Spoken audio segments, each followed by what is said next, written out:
so prominent right now. Like you would make Ned Flanders proud. What's your favorite just mustache style? I mean, I'm kind of going for like being able to curl it up a little bit. It's not quite there, but I think by conference day in May should get close. Still trying to lock in some mustache wax for that.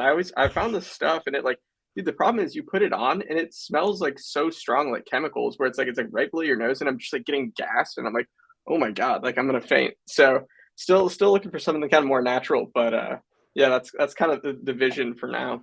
That's incredible that you're just getting high on your mustache wax. Yeah, I, my own I love that supply. for you. I'm gonna have to find you like some sort of like THC mustache wax just so you can get high the right way. I don't need that at the conference, dude. I got. Well, if you're not going to the Bitcoin conference, this feels like a good time as any to remind everyone that you can use promo code QQQ. Yes, three Qs, just like the NASDAQ. Um, you'll get 10% off. But unlike every other promo code, this one, you will also get a joint that we get to smoke together. So if you're not going to the conference yet, I highly recommend using the promo code QQQ. I'll be there. Spencer, my guest for tonight's episode of Late Night Bitcoin, which I should probably have introduced at this point, but welcome into another episode. I'm joined by my good friend, the man behind all of the campaigns you see around the Bitcoin magazine, the Bitcoin conference, Mr. Spencer Nichols. How you doing, good sir? Doing great, Q. I'm excited to be here. Been a minute since we've caught up. Last I saw you in person was at Pacific Bitcoin, and that was fun until it wasn't. You had a little bit of a tumble. How's the leg doing, dude? I know we were talking. It was ironic you were wearing the Kobe's when it happened, but how's the Bro, recovery going? let me just say I've been wearing my I feel like Kobe shirt a lot because it would make me smile. I can walk. That's I good. We love I've walking like here. yeah, like oh my god, I don't take walking for granted. I never did. I weirdly I had a conversation with a buddy of mine from college after it went down, and I was like, "Remember how I told you over the summer how I was like I was grateful to just be able to walk every day? Like, oh my god, like I'm glad I practiced that gratitude because now I can't. Well, I can, but that's about it. Hmm. I like recently stopped walking with a limp, but it's also not like consistent enough. So I ran into like my high school soccer coach yesterday, and he's like trying to convince me to come play in a like soccer league. And I'm trying to explain to him, I'm like, I just started walking. Like I tore my Achilles. Let me let me be able to walk a mile with Hey, no you got pain. some height on you though. You could just stand in the box and kind of just flick it. And I'm sure it'd work out. Never mind the offsides, but No, there's no such thing as offsides when you're playing over 40 leagues. there you go. What um, what position Spe- did you play in soccer? when I played for him in high school, I played striker, and then in college, I walked on, and it was truly like I had no intention of playing. I got roped into going to the tryout because of the kid who lived next door to me in my dorm hall. And I went in and I was like, I'm just gonna try it as a center back, and I'm just gonna fuck people up. Like you will never win a header I against could me. see No one it. did. I'm gonna slide tackle the shit out of everyone who came by me. And then my buddy got cut and I didn't. And I was like, oh, I feel bad now. So I guess I gotta like actually play defense. Um, so I also, as I got older, I hated playing striker because I like this is just how cocky I am. I never felt like any of the players who played sort of midfield or defense could get me the ball. But if I played Mm, defense, I could get the ball. And then after that, it was like just set CDM, come drop back. I'm taking this. So hmm. I was a reckless center back to say the least. Nice. Yeah, no, I respect center backs. I played like wing normally in high school. Nice. And I don't know if I ever could have played defense, dude. I don't know how they did it. It was just too much pressure for me. I was like, let me just sprint down the sideline, like look like I'm working hard, and hopefully I'll get a ball that I'll catch eventually. But yeah, that was kind of my game. Played a little backup goalie. The baseball skills came in handy there. Dude, the last time I played goalie was freshman year of high school, and honestly, like goalie to me is you have to be like truly a remarkably sick human being to like want to just, especially at the professional level, just like take a shot and just Yeah. don't flinch, just fully in the face. The weird thing was because I played striker for so long, Hmm. I kind of had a sense of, hey, if I'm a striker, where's the run I wanted to go? So I was weirdly, truthfully, if you had the ball and you were coming at me, you were going to beat me. But I could get to the ball first. And that was sort of how I like, if someone tried to lob a ball into you, it was never going to go past me because I have 6 inches over everyone on a normal soccer field. So Hmm. if it was in the air, you had no shot. And if I could read your run, I would beat you to your spot. So that Gotcha. was kind of like how I played it, but I genuinely like I struggled. If you were coming at me with the ball, like I probably let a couple guys pass me that I should have. Yeah, I mean, I could see it. The quick lateral moves. If your Pacific Bitcoin basketball performance was suggestive of that, seemed to be an area you could work on. Hey, hey, hey! Way to kick me while I'm down, bro. Yeah, I know. I came onto the show to talk shit. Apparently, And man, it's late night Bitcoin. That's all I do anyway. So let's by go. all means, throw the shit my way. But I want to start now by asking you the question that everyone gets asked on this show. Walk me through the first time you ever heard about Bitcoin and what was your initial reaction to it? Yeah, that's a good question. I think it was probably back in like 2013. I grew up in the Bay Area, and that's where I went to high school. And like Ross Ulbricht was running the Silk Road at, I believe, a public library in San Francisco. So I'd like heard of it, and I knew Bitcoin was somehow involved. And I knew that people were using it, like kids at school were talking about it. Um, but I really had no idea, like, first of all, what money was, and second of all, like that Bitcoin was money. Like I just thought it was like I didn't really know. Like I just was like, oh, you can use it to exchange goods, and for some reason you couldn't use credit cards. And I didn't really understand like the idea of like financial surveillance or like AML, things like that. And so I was, I thought it was like kind of an interesting idea. And kind of ironically, I was into a bit of like libertarianism at the time. I was like a very staunch environmentalist, so it was kind of a weird combination, growing up, like having these libertarian leanings, but then kind of being involved in the environmental side, which is a lot of it is like top down policy, kind of, I guess you could argue anti free market, trying to control outcomes, centrally plan things. So I don't know. It was kind of like a hard circle for me to square, figuring out where I fell. But yeah, I just heard about it in the context of the Silk Road. I was following kind of the Edward Snowden fiasco.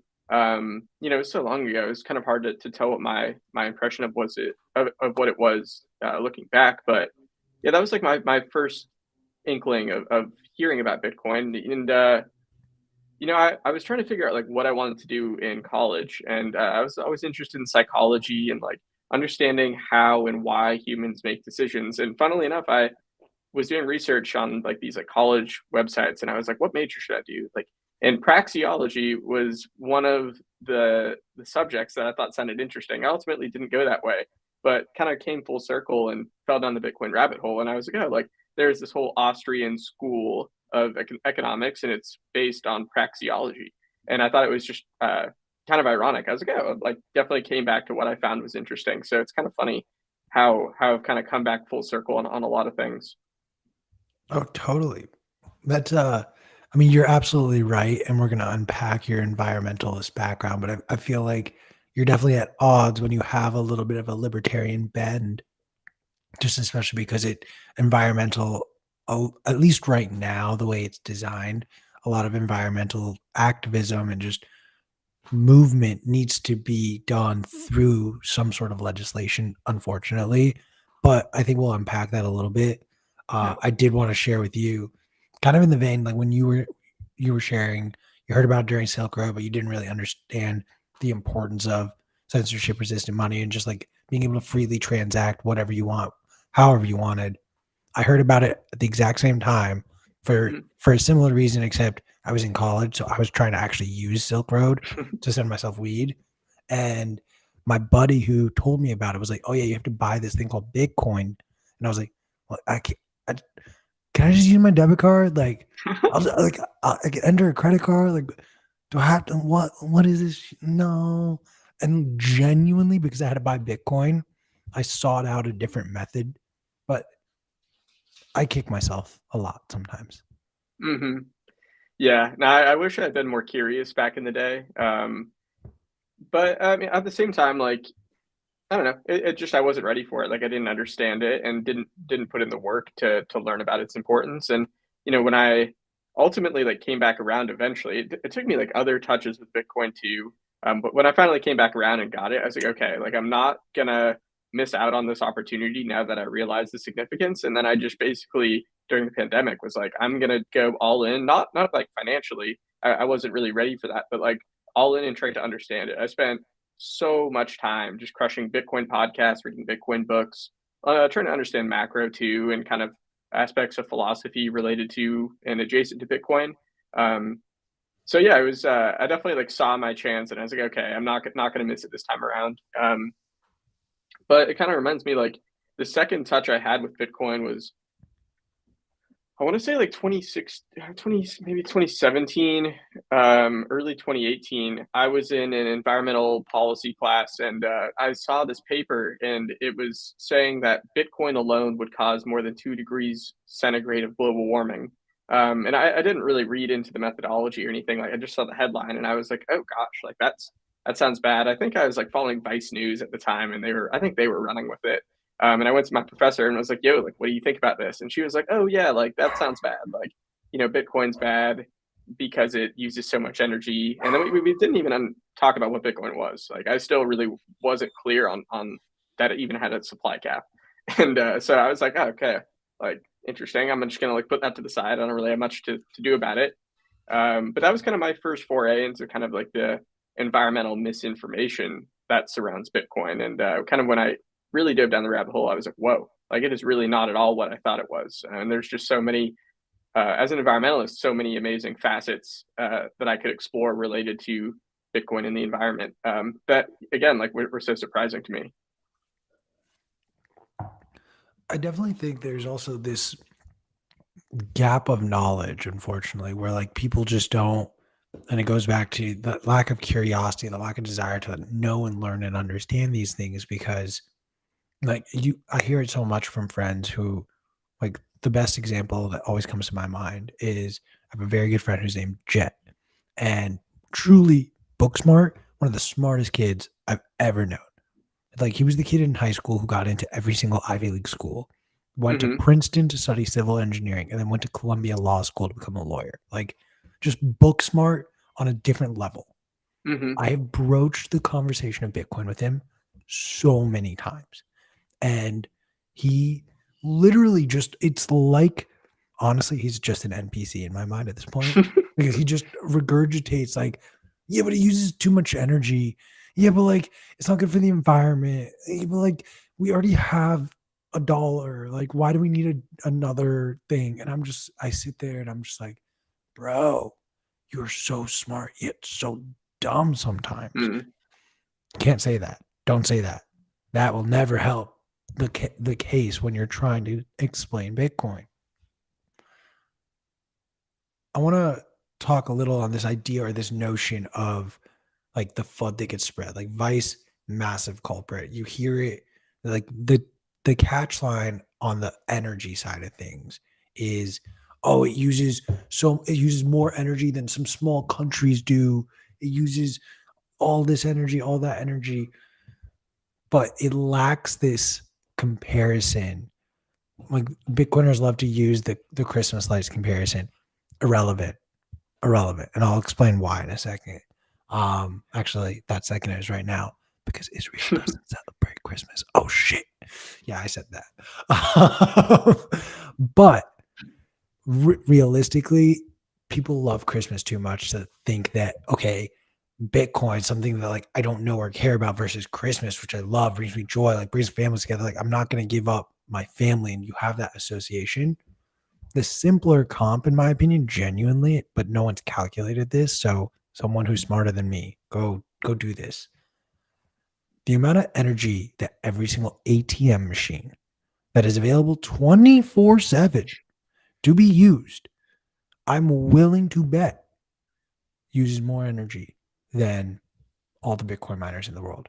And that's not even including the energy that the banks use while they're open, the entire banking system uses. I'm not even including the fact that, hey, that US dollar that's backed by nothing other than the promise that the US government will pay, which really just means that it's our military.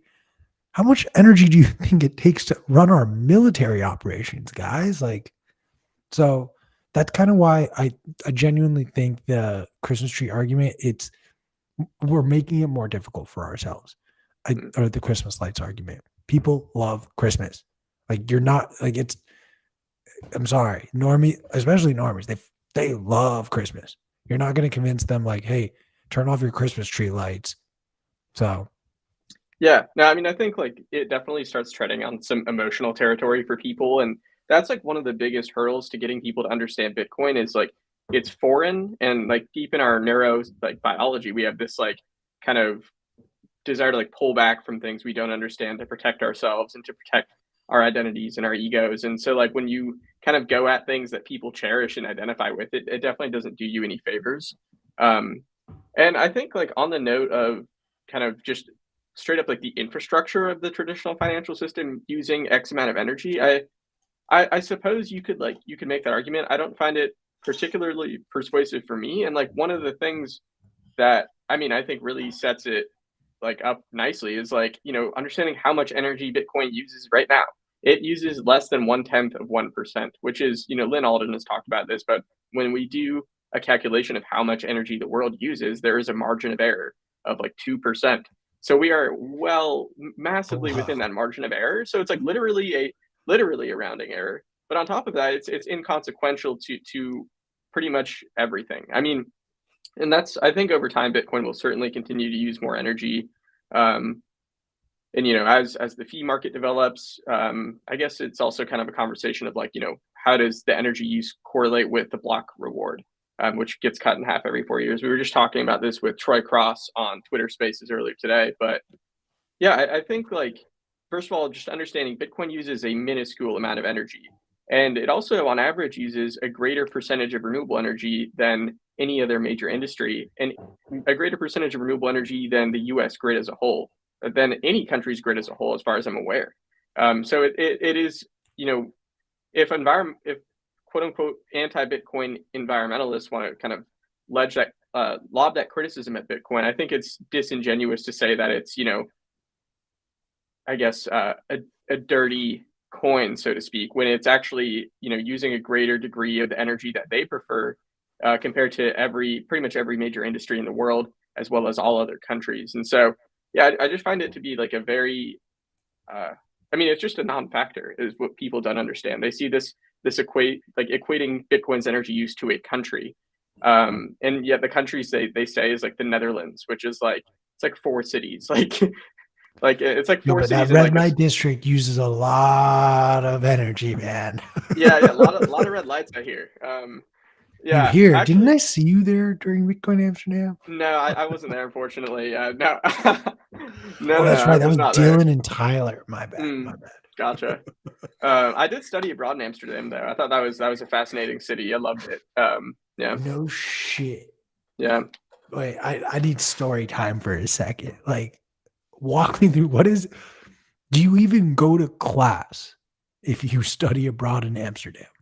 Dude, it's funny. I actually went to more class when I studied abroad than my entire time when I went to Tulane. Like, I just, first of all, I really enjoyed my classes. I thought the professors were all super chill, really interesting material to like take. I took a class in like urban economics that I really enjoyed, like business and sustainability in the Netherlands, intro to Dutch, um, and art history. And that was like the art history class was sick, dude. Oh, It in was crazy. Amsterdam? We Yeah. were looking at like old school paintings, and in the painting was the classroom I was in, and I was like, whoa. Like I really feel like I'm like living in history right now. It was nuts. Whoa. That is really fucking cool. Yeah. Um, I was a degenerate. I studied abroad in Sydney and like Mm. stacked my classes. So I had on Monday one class, almost never went. Tuesday, I had like a bunch of classes, and those were like you had to show up for attendance purposes, but then the lectures I didn't. So I didn't really go to class until like 11. And then Wednesday, I had 2 classes, mandatory attendance. I think one was at 2, I think, or 3, and then the other one was like right after that. And then Thursday, Friday, I was off. So I had Nice. That's the way to more do it. days where I didn't go to class than I did. And it was a hard adjustment when I went back to school after that. Yeah.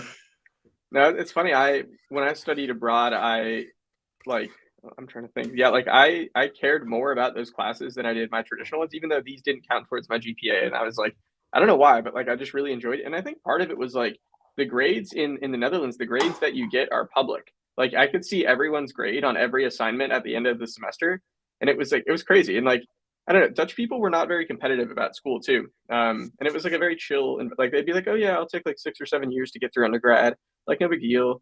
And I think it probably had to do. I think they had like more public funding for university or I was things like going to that. say, But willing to bet they don't have the public or a student loan debt crisis that they're dealing with right now. yeah, I'm not sure. As far as I'm aware, they didn't have the same dynamics going on. But I don't know. I know the EU's having a rough go economically right now, regardless. After Yeah, I kind of feel this like whole if you're energy crisis and the euro is looking very very sus right now. yeah, I kind of feel like if you can short sovereign nations right now, that would probably be the best short for like the next 10, 20, 30 years.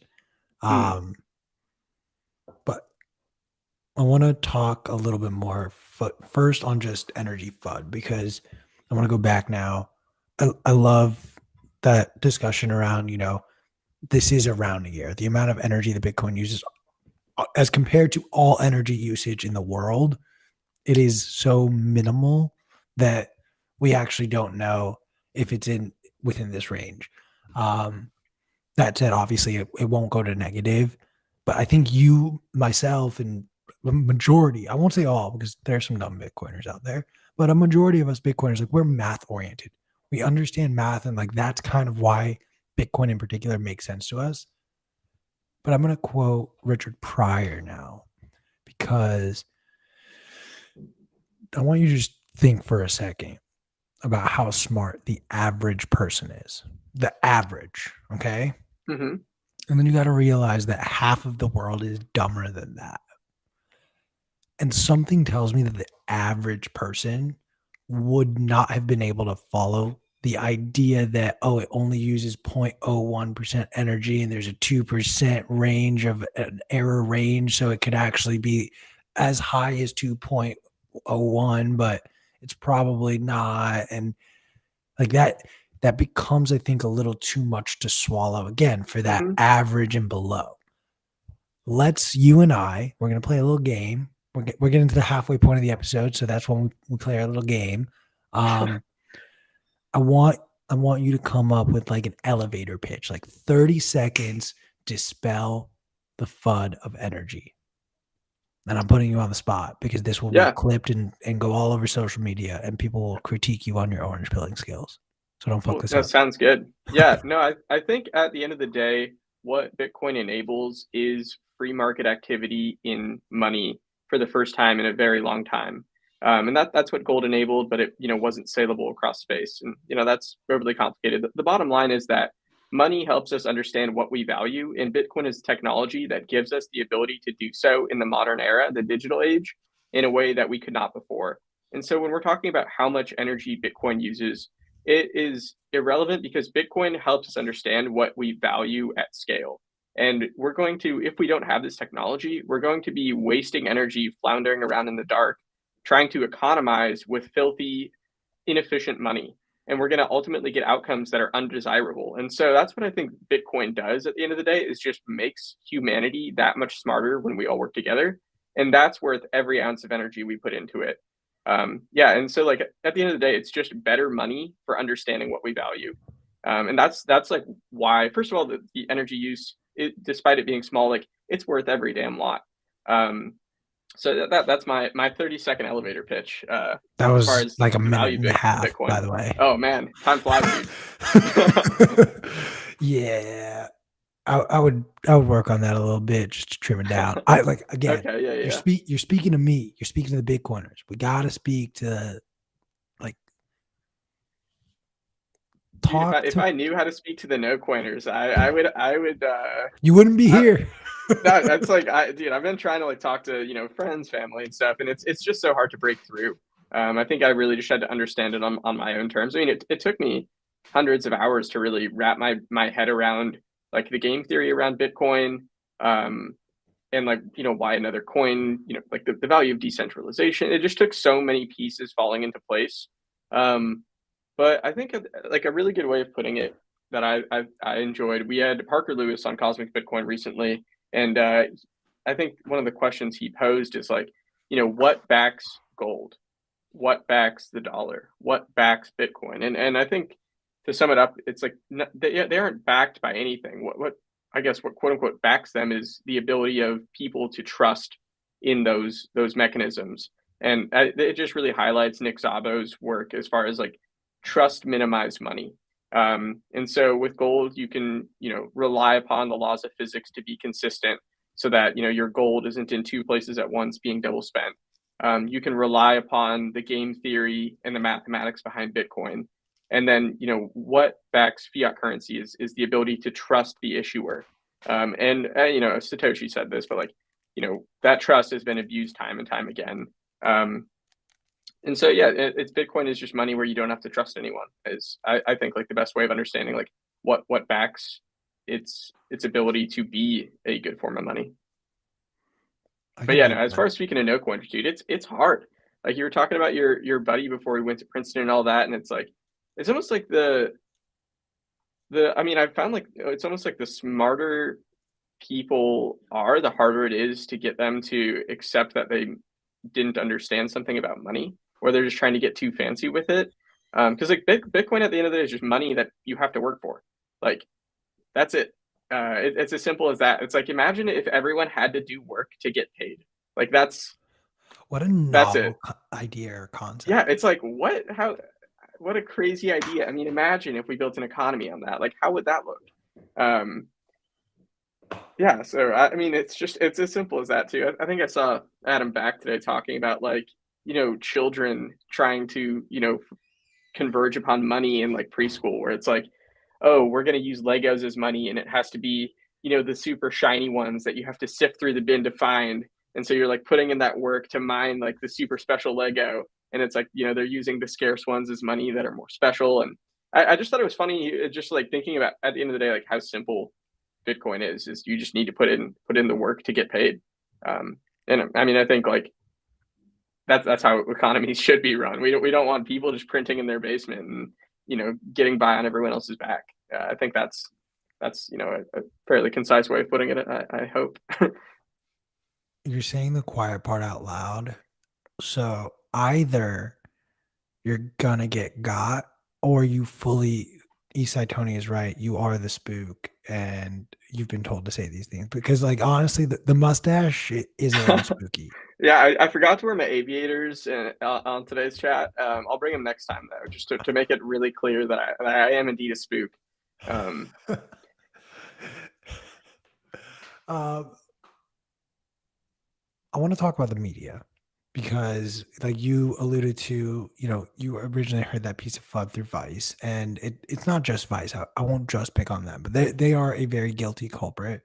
But it's across the board, especially with more mainstream type of media outlets.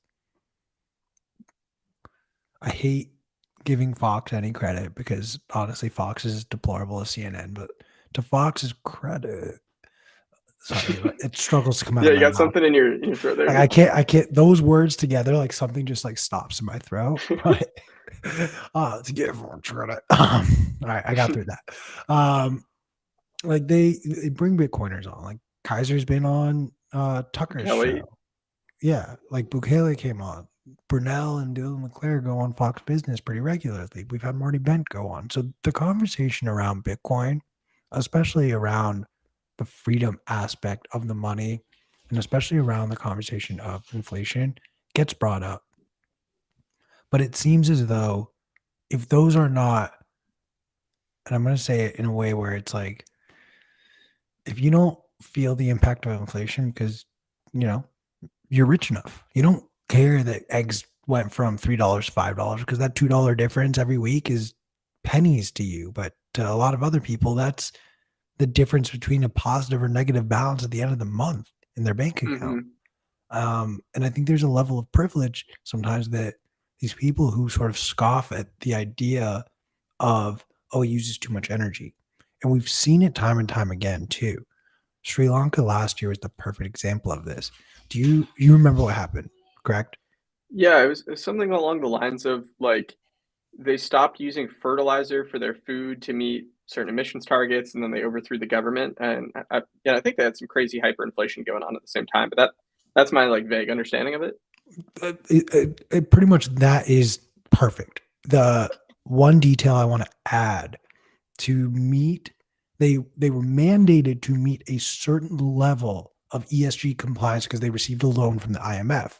Mm, They were above 90, like their grade, because it is literally like a letter grade system. They had like an over 90% on the ESG rating. One of the best countries ratings wise, 100% being the absolute best. Like Sri Lanka was highly, highly rated in ESG. You know where the United States, you want to know what their percentage is? what was it? It's in the 50s. The Hmm. richest country in the world has an ESG score in the 50s and then goes out to the rest of the world and dictates to them, hey, Sri Lanka, you want this big stack of bennies? We'll through the IMF, we'll give you a stack of bennies. Fuck yeah, bro. But you got to do what we say. You got to dance the way we tell you to dance. Wait, but you don't dance like that. Yeah. But no, trust us. We're working on it. We're gonna get there. But you should just start doing it like that Hmm. right now. And we don't recognize, genuinely, we do not recognize how much of a privilege it is to have something like being environmentally conscious as a priority or a value. Because if you're struggling to put food on the table for your family, if you don't know how you are going to make money for your next meal to pay for the food for your family, you don't give a fuck if it comes in a plastic bottle. You don't care if they used fertilizer or not, candidly. Yeah. And this idea that, oh, you guys need to be more energy, or environmentally conscious is just rooted around the idea so that we and other Western countries don't have to. And other people can pick up the slack on our behalf, but we can benefit from the fact that we're not doing those things. That's just my mini rant on that, but I would love for Yeah, you to and sort of share your thoughts. I mean, I think people just I think this is something that like Doomberg and Alex Epstein have really helped educate me on is understanding the necessity of fossil fuels and the products we derive from them in today's economy. As an environmentalist, like I definitely was a bit naive like growing up, and then went to school in Louisiana, and I went to school in New Orleans at Tulane, and it was kind of in the heart of oil and gas country. You know, New Orleans is rather metropolitan. There's a lot of liberal influence, but the state at large is very much entrenched in that. And so it did give me some good context, but I think a place like Europe really began to understand, where their bread is buttered with that, the natural gas from Russia no longer making it across the border and, seeing what impact it had on their quality of life. And I think most people just don't in the US don't understand where things come from at the end of the day. Like we're so far removed from these productive processes that are taking place halfway around the world.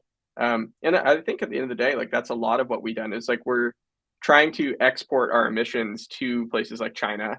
And then we're like, oh, our economy is, decoupling from our carbon emissions. Yeah, it's just being accounted for in like a sneaky way. And yeah, so I don't have too many thoughts exactly on Sri Lanka, but there is kind of this like idea of we're trying to burden these countries that haven't had the ability to modernize, and we're trying to say, hey, you don't get the benefit that we got of this massive explosion of fossil fuels to drive prosperity. You're going to have to do without. And I think that's fundamentally ill-conceived. And second of all, I don't think they're going to like that very much. I think that's causing a lot of kind of fraying of the U.S. like geopolitical hegemony and like people's understanding of what the US's role is like, people are like, yo, like, can you knock that off real quick? Like we're just trying to eat over here. Like, so I don't know. It's Do as I yeah, say, but not as I do. yeah, exactly. What well said. It's it's interesting too because as you sort of brought up, like, on top of all of these sort of ESG compliance, Sri Lanka dealing with hyperinflation, and then just boom, the people had enough, and they took over the government. They literally Yeah. overthrew their government Dude, to those say, videos of people swimming in the pools in the palace were crazy. yeah, yeah. Like, I got a lot of shit because I kept talking about how important it is to watch the global food markets in particular. And I kept on alluding to, wheat. And even now we're dealing with a potential rice shortage coming up. And again, it doesn't matter if you're a Bitcoiner who's on a carnivore diet or whatever whatever the new fad diet is in Bitcoin land. I know it was no seed oils, but for some reason that just doesn't appear on my uh, timeline anymore. So I kind of am convinced all the Yeah, Bitcoiners are that did back on kind of seed die out. What's up with that? because I'm convinced all Bitcoiners are back on seed oils now. But the point I'm trying to Yeah, bear market diet. exactly, it's like you just gotta eat. You gotta eat whatever you Yeah. can right now. And who gives a shit what poisons we put in our body? I guess, but we we take for granted again being in this country where you go to a grocery store and you can have your choice of produce. In most parts of the world, like, that's not normal. You are only getting what is locally grown, seasonal, readily available. It's not, oh, we ship these strawberries from Egypt or these bananas from Thailand. It's like, no, this is what we got. Enjoy. Yeah, we get fresh fruit year round. It's pretty remarkable. Yeah, people will be in for a rude awakening when their cries for deglobalization are met, and then all of a sudden they go to their local grocery store and there's like, wait, what? I want strawberries though. It's like, well, you asked for deglobalization. This is what you Yeah, get. yeah. I want strawberries. Now pay us $45. Like, Oh, yeah, oh, I like that. I like yeah, that. I mean, honestly, it might still be more expensive, or that might still be cheaper than buying strawberries at Erewhon, but that's just a nod to my LA people over yeah. here. The Airwan is so good. Oh my God, their Shut smoothies are up. insane. Shut up. You did not just say Erewhon is so good. It's like $100 to buy water at Erewhon. I mean, it's not. How I do, never said it was how do you worth it. It afford to it tastes shop at damn good Erewhon, though. bro? You work at Bitcoin Magazine. I know they don't pay you well enough. uh, I dabbled in Airwan. It was pretty good. The shopping experience was excellent. I was listening to some Rich Roll podcast. I don't know if you're familiar with him. I think he Mhm. lives in the Valley, but he was talking about Airwan. I guess he goes there, and that was like I was dabbling more in like the vegetarian side of things, and he inspired me to check it out. Yeah, it was just a fun shopping experience. Like they had like anything you could think of, like exotic honeys, and like they had like like bone meal to put in your smoothies, and I'm like, what in the hell is this? But yeah, I think it was like bone broth, but like different. I don't know. Did you have to give up your future firstborn to fulfill the bill at Erewhon? Yeah, no, it took out, it was the fiat way. I just took out a loan, and yeah, it'll work out. I'm sure. We'll just inflate the debt away. Q inflate the debt away. Oh. All right. I want to take a break for a second before we dive into the Greenpeace of it all. I kind of brought up, seed oils, Bitcoin culture. Um, I love trying to get canceled by Bitcoin Twitter. I'm so Hmm. irrelevant that no one will watch this or hear the things I say, so it doesn't matter. Um, Dude, are you about to show me a Q coin right now? no, no, no, no. Um, I want to like, this is a take that I've said from time to time on air, but I say it a lot privately.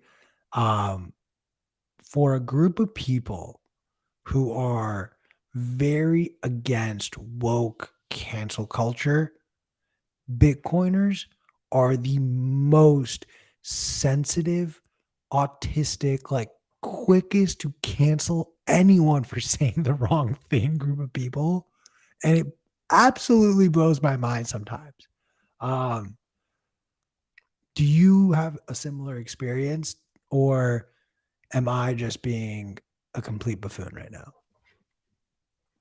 That's I think there's a difference between Bitcoin Twitter and Bitcoiners too.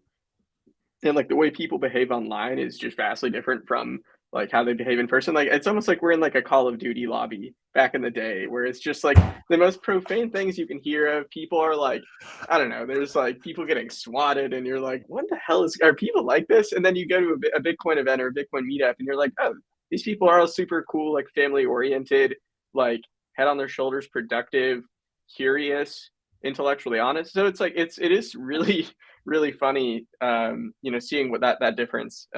Yeah, I think that the Call of Duty lobby on Bitcoin Twitter, those vibes are real. I'm But stealing that, bro. That is so funny and so accurate, though. Like, there are some people I've met who are like loud, loud on Twitter, and then I've been at an event with them. They are like the shyest, quietest, nicest people. Bitcoiners in real life are the nicest people, like truly.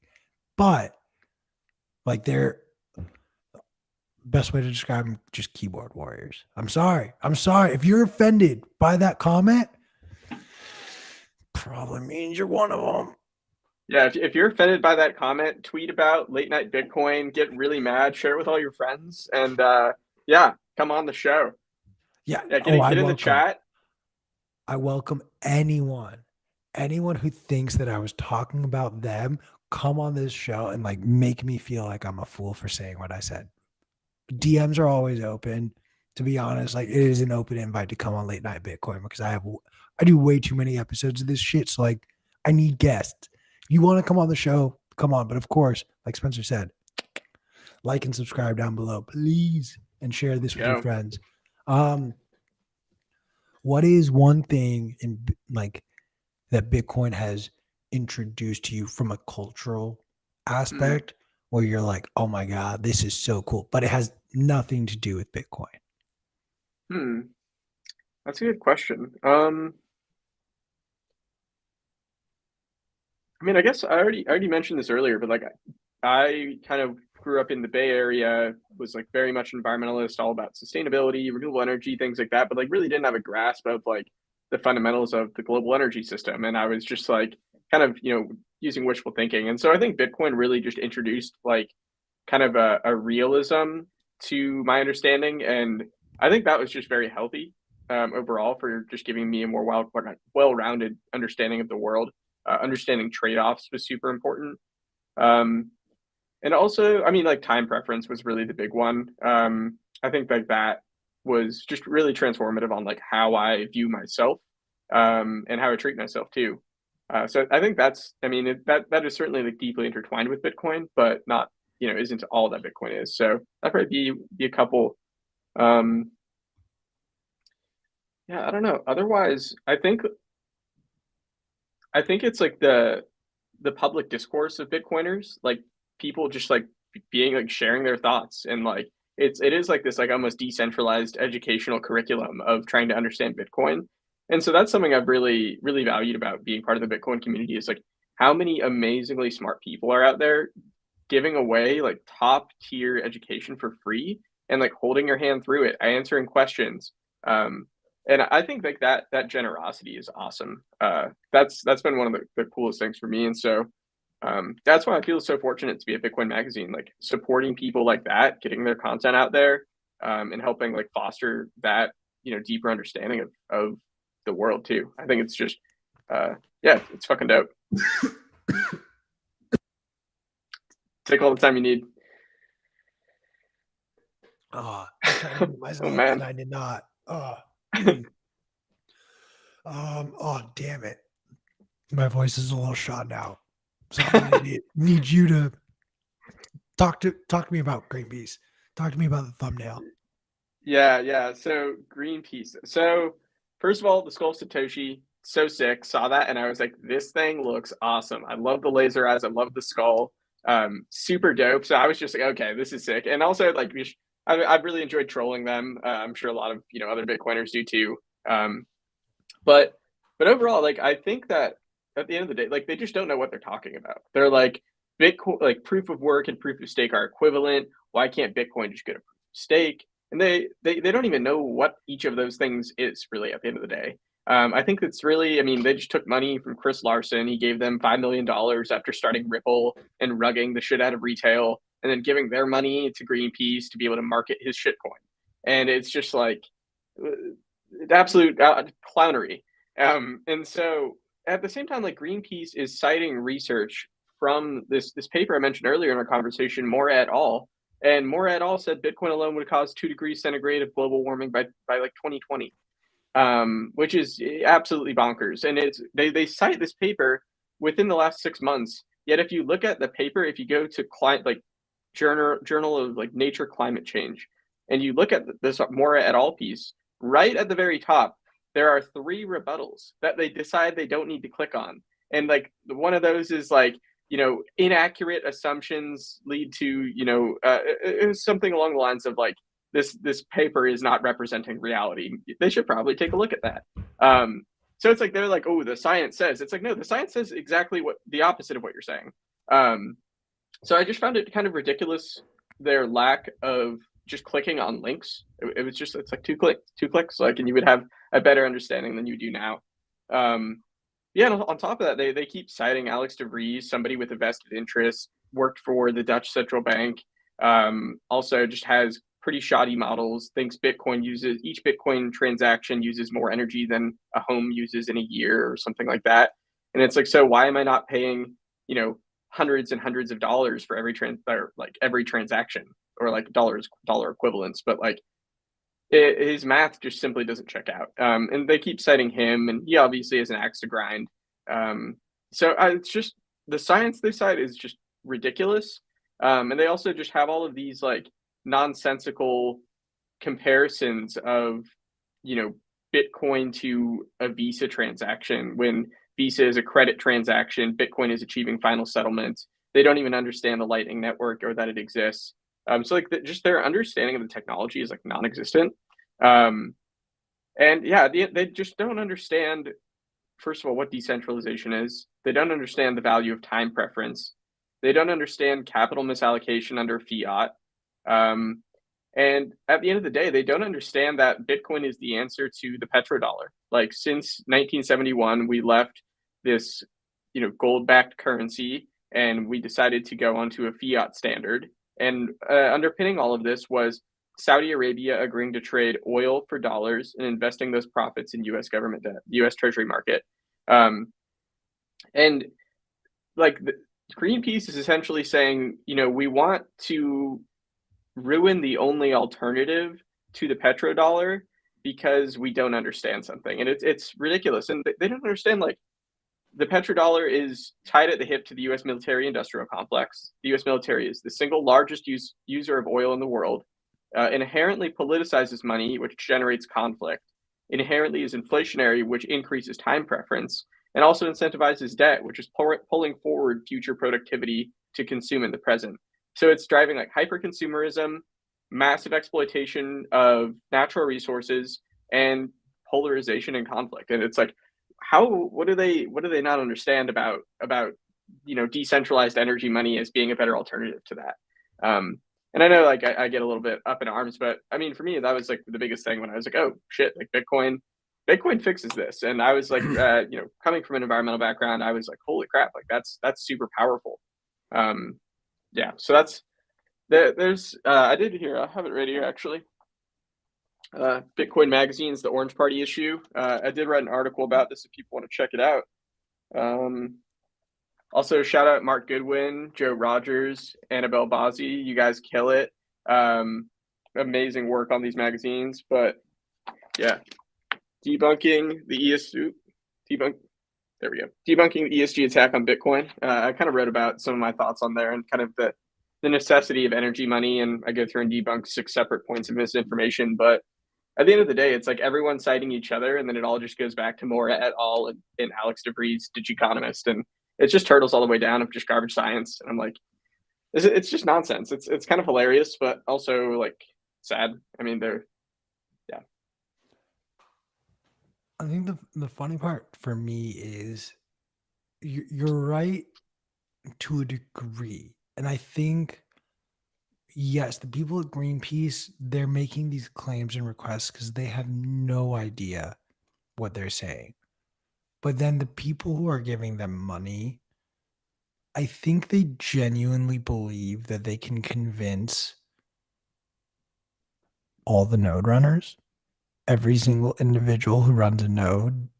Like, there can be a consensus. Like, Bitcoin's code, and I think this sometimes gets lost for new people, and I really hope this doesn't confuse people, but Bitcoin's code has actually changed.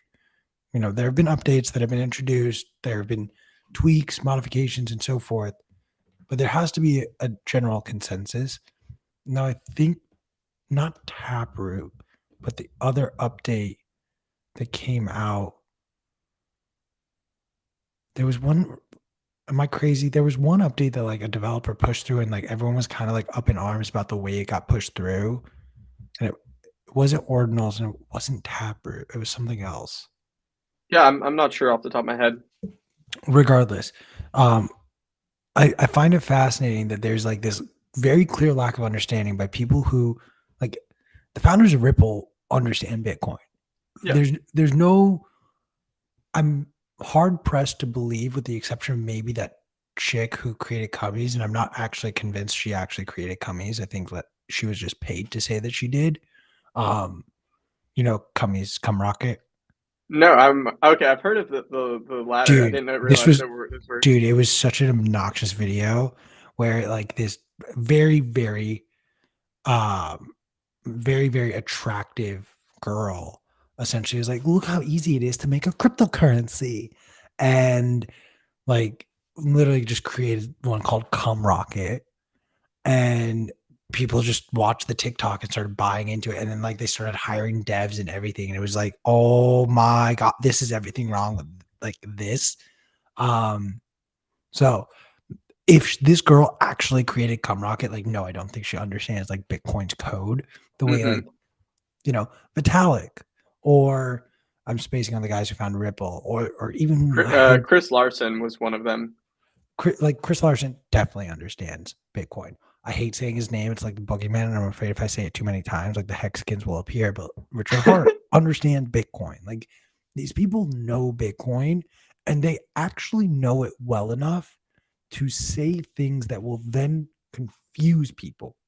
And they do it in this way intentionally to bring you back to what they have created. And look, there's a degree of this where, yeah, I have Bitcoin. Yes. Am I talking about my own positions a little bit by, convincing people to buy Bitcoin? Yes and no. I'm not telling you, an individual, to buy Bitcoin because I want to become rich and sell you my Bitcoin. In fact, I want everyone to buy Bitcoin so that we can all just be using Bitcoin. Vastly different than all these freaking meth heads, for example, who want the price of ETH to just pump. Oh, the flipping in, bro. Like, yeah, man, this is great, bro. Like, they're talking their book to pump their own bag. I just don't get what Greenpeace like. The sad part is I Yeah. think Greenpeace like thinks they're doing the right thing. Like that's the really sad part. Yeah, I don't know how accurate this is. I did hear rumors that they ran into some budgetary troubles not too long ago, and that this came at a rather convenient time for them. This $5 million donation with quote unquote no strings attached, but then they just happened to single out Bitcoin, which is irrelevant from energy and climate scale, any debate related to that. Um, so yeah, that's my conspiratorial take there, but. I dig that. Yeah. I think I do kind of struggle. Like when I first tried to understand like Bitcoin and other cryptocurrencies, it didn't take me very long to see that there was like not very much there. And at the end of the day, like I think I'm just what I take issue with is the marketing around them. Like they call themselves decentralized money. I don't think any of them are trying to be decentralized or be money.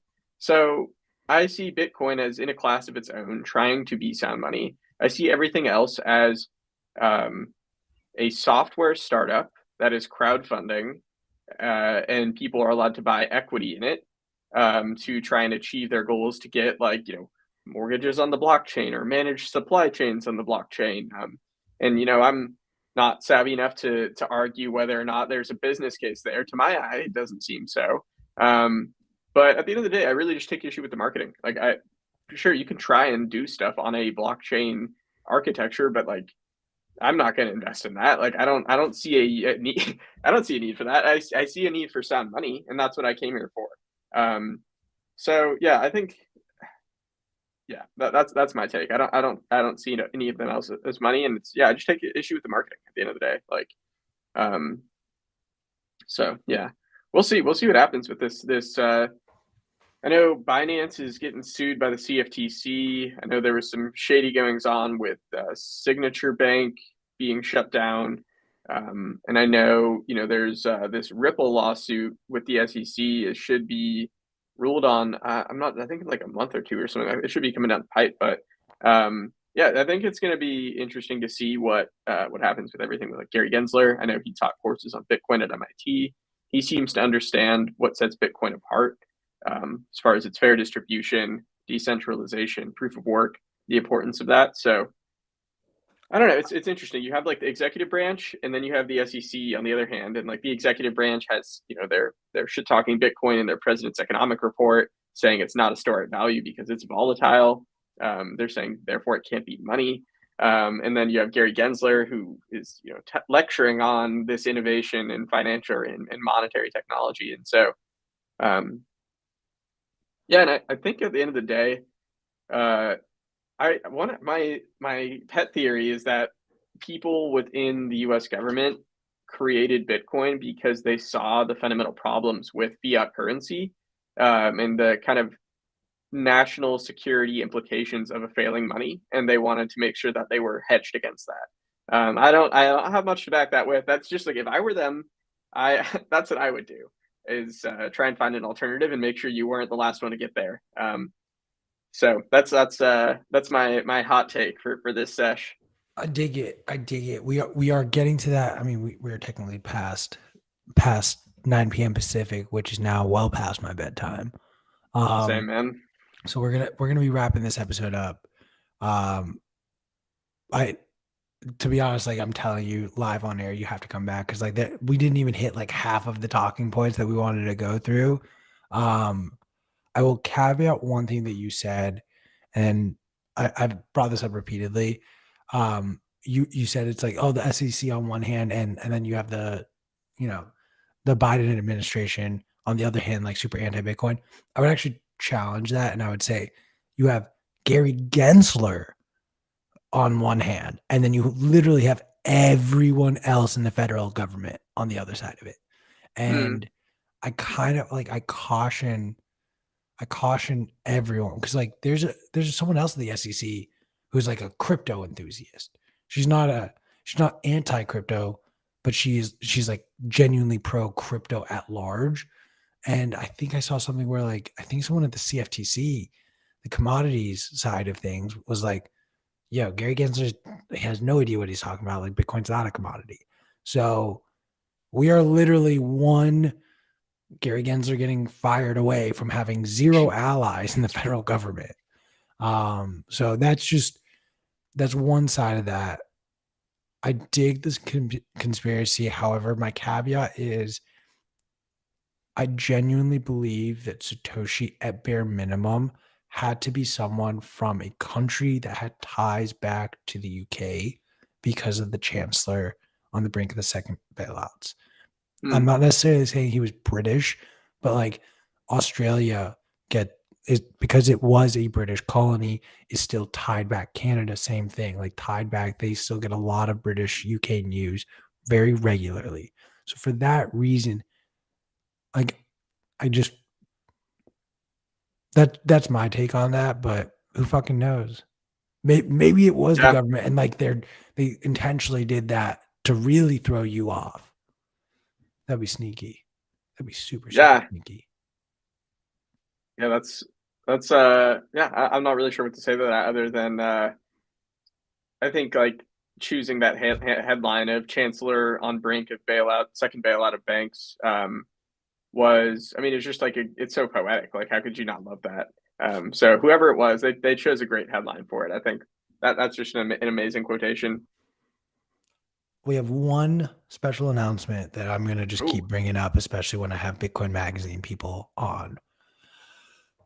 But this message is directed at Greenpeace in particular. We're sorry we bashed on you. We're sorry we made fun of you. Like, peace, love, understanding, yada, yada, yada, et cetera, et cetera. Just so you're aware, the CEO of Bitcoin will actually be in attendance at the Bitcoin conference. So if you would like him or her, I'm not going to tell you who it is. If you would like them to change the code, as you so eloquently have been asking for, why don't you come on down to Miami and ask them face to face? I yeah, think, come shake their hand. yeah, I like this plan.